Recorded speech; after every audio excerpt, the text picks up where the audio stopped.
Assalamualaikum, hi everybody. Let's move to the next topic, an overview of financial system.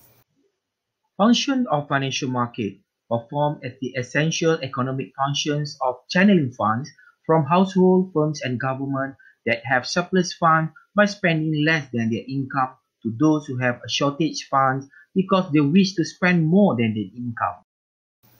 Flow of funds through the financial system show that funds flow from lender-saver to borrower-spender via two routes, and it's called direct finance and indirect finance.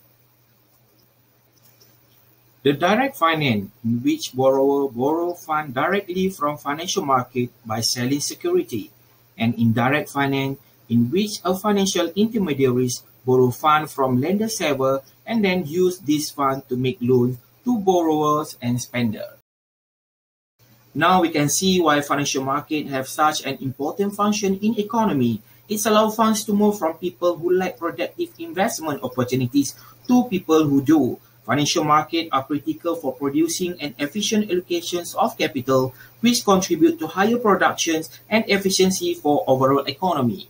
For well-functioning financial market also directly improve the well-being of consumer by allowing them to time their purchase better. They provide funds to young people to buy what they need.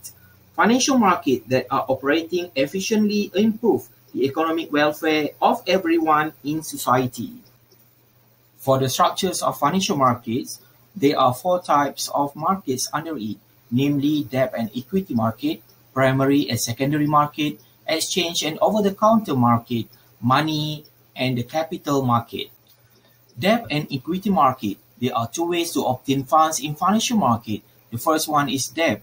The issuance of debt or mortgage instruments is a contractual agreement by borrower to pay the holder of the instrument fixed dollar amounts at regular intervals until a specific date.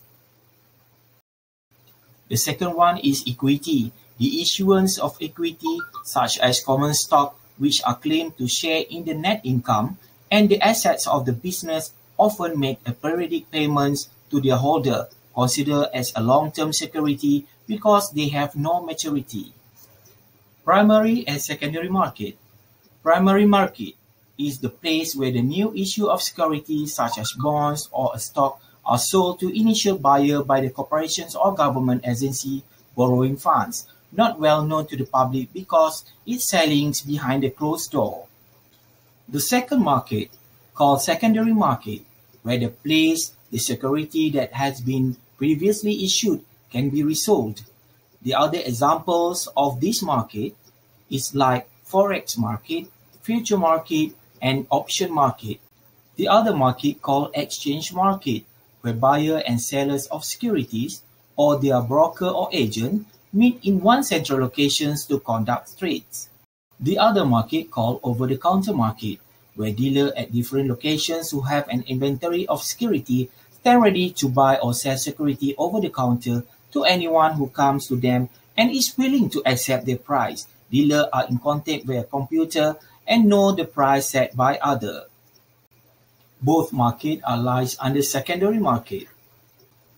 Any other market called money market, where only short-term debt instruments are traded.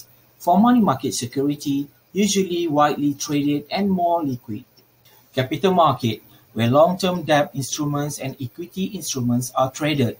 For capital market security, stock and long-term bond, often held by financial intermediaries, have a little uncertainty about the amounts of funds they will have available in the future. For example, insurance companies. That's all for the first part of this topic.